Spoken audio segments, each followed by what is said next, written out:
Hello दोस्तों, मैं पूरन शर्मा। आज आपको बताता हूँ कि VIVO Y83 के अंदर लोग कैसे हटाते हैं। VIVO का Y81 हो, Y83 हो, Y91, 91i, 93, 95, इन सब में एक ही मेथड है।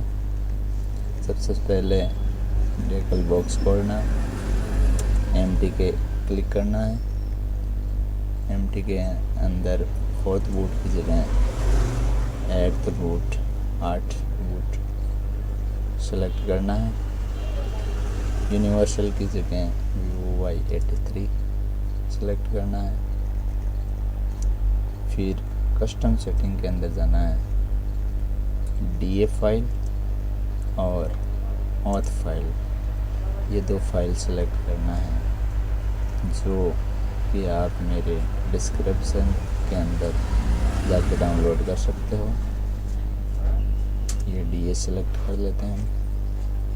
इसी तरह ऑथ फाइल भी सेलेक्ट कर लेते हैं। अब हम वापस सर्विस के अंदर आते हैं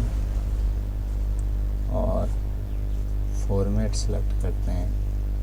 इसके बाद सेव मोड को डी क्लिक करते हैं और एडवांस FRP को क्लिक कर देते हैं।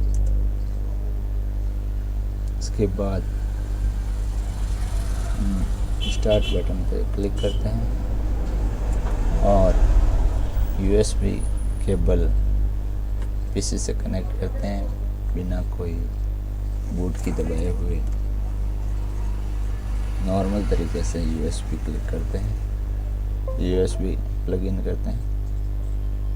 एक बार ये ऑटोमेटिक USB आउट होके ऑटोमेटिक प्लग इन होगा, जो कि बूट मोड लेगा। प्लग आउट हो गया, देखिए इधर ऑटोमेटिक प्लग इन हो जाएगा। आपको कुछ भी छेड़छाड़ करने की ज़रूरत नहीं है। होम कर्टेन सेट हो गया है और ये FRP रीसेट हो रहा है। यह आपका FRP रीसेट हो चुका है। वीडियो देखने के लिए बहुत बहुत धन्यवाद।